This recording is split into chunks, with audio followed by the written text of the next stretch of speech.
dia, boa tarde, boa noite, bom horário vago, né, que nós temos para estudar. Hoje vou falar para vocês a Lei 3.800 de 91, que é o Estatuto dos Servidores Públicos Municipais de Sorocaba. É importantíssima essa lei para a gente poder, quando assumir, não alegar ignorância, né, com relação aos dispositivos dessa lei. Dispõe sobre o Estatuto dos Servidores Públicos Municipais de Sorocaba e dá outras providências. Toda a lei vai começar com as disposições preliminares, né? Então, para facilitar, sempre quando você for estudar uma lei, é importante você entender o que são essas disposições preliminares. Então, antes de falar o que é essa Lei 3.800, eu vou falar o que são as disposições. Contém esclarecimentos prévios que localizam a lei no tempo e no espaço, apontam seus objetivos, definem os termos que ela adotará e anunciam os princípios jurídicos e os de aplicação que norteiam os seus comandos. Então, muitas vezes você não está com tempo para ler a lei, leia lá o artigo 1 e o 2, que vai definir o que é a lei no tempo e no espaço. E o artigo 2 geralmente são os termos que compõem a lei. Já facilita meia caminhada para você. O que então diz a lei? Artigo 1º. Esta lei garante o interesse coletivo na obtenção dos serviços públicos, estabelecendo as relações jurídicas entre os servidores públicos municipais e a administração direta, autárquica e fundacional, prescrevendo os direitos e deveres dos agentes que a compõem. Parágrafo único. As suas disposições também aplicam-se no que couber aos servidores da Câmara Municipal. Para ficar mais fácil aqui, eu fiz um quadrinho para a gente entender resumidamente essa lei. Então, ela vai garantir o interesse coletivo nos serviços públicos, nas relações jurídicas entre servidores públicos municipais, administração direta, autarquias ou fundações. O artigo 2, para efeitos da lei, destaca-se, ela vai apontar quais são os termos. São 31 termos definidos, eu não vou ler para vocês, mas é importante a gente estar olhando o que são cada um deles. Servidor público, funcionário público, cargo de confiança, remuneração, salário base. A minha dica para você, quando for ler a lei, que dê uma olhada nos termos da lei, mas quando tiver algum artigo que se refere a um desses termos que você não conhece, você volta lá para o artigo 2 para definir o que são essas leis. Tudo bem? Título 2, que é importante para a gente, que é do provimento, do exercício e da vacância dos cargos. Dos cargos, artigo 3º. Os cargos públicos são de carreira ou em comissão, acessíveis a todos os brasileiros que preencham as condições prescritas em leis, regulamentos e instruções baixadas pelos órgãos competentes. Então, o cargo público geralmente ou é concurso público ou por indicação do executivo. Artigo 4. As atribuições a serem desenvolvidas pelos titulares dos cargos, bem como pré-requisitos para o seu provimento, serão estabelecidos em decreto do executivo. Então, tudo que a gente vai fazer nesse cargo público, nessa função, o executivo que tem que definir isso através de uma lei ou de um decreto. Parágrafo único. É vedado atribuir ao funcionário público encargos ou serviços diversos dos inerentes ao seu cargo, conforme prescritos na lei ou regulamento, exceto em funções de supervisão, direção e comissões legais.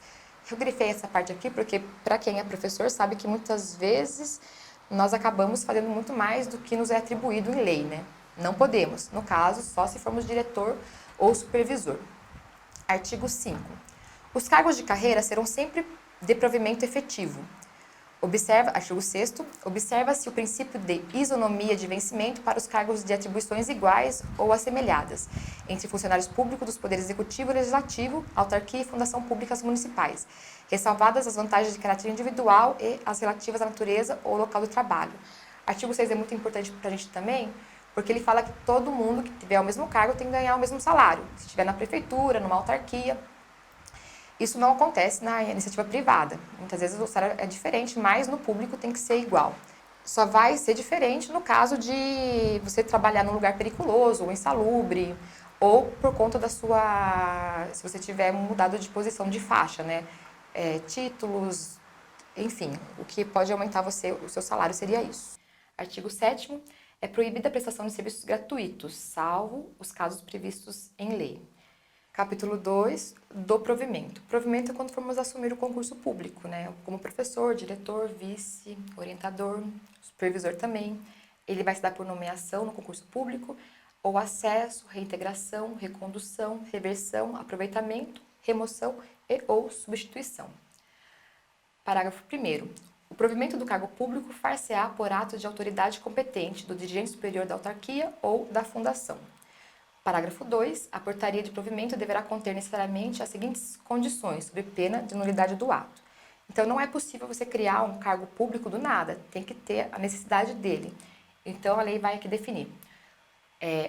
1. O cargo vago com todos os elementos da identificação, o motivo da vacância, o nome do ex-ocupante, se ocorrer, a hipótese em que possam ser atendidos seus últimos elementos, o caráter da investidura, o fundamento legal, bem como a indicação do padrão de vencimento do cargo, a indicação de que o exercício do cargo se fará acumulativamente com outro cargo público, quando for o caso, que é o caso do professor e de médico, também a gente vai ver mais para frente como se dá essa acumulação. O artigo 9. Só poderá ser investido em cargo público quem satisfazer os seguintes requisitos. Presta atenção agora, se você não se adaptar nesses requisitos aqui, você não vai nem poder assumir. Mas somos nós aqui nesse processo. Ser brasileiro nato ou naturalizado cidadão português a quem foi deferida a igualdade nas condições previstas pelo decreto 70.436 de 72, que são os portugueses que estão há muito tempo no Brasil já e têm casa, residência fixa aqui no Brasil. 2. Ter idade mínima exigida para o exercício do cargo. 3. Estar em gozo nos direitos políticos. 4. Estar quite com as obrigações militares. E 5, é meio genérico, mas é importante, ter boa conduta. 6. Gozar de boa saúde e não ser portador de deficiência física incompatível com o exercício do cargo. 7. Possuir habilitação profissional para exercício do cargo quando for necessário. 8. Ter sido previamente habilitado em concurso, ressalvadas as exceções legalmente previstas, então ou concurso público ou por indicação lá do executivo. 9. Atender às condições especiais prescritas em lei ou decreto para determinados cargos. Então, são nessas condições que a gente vai assumir o concurso público. O capítulo 3 vai tratar do concurso público em si.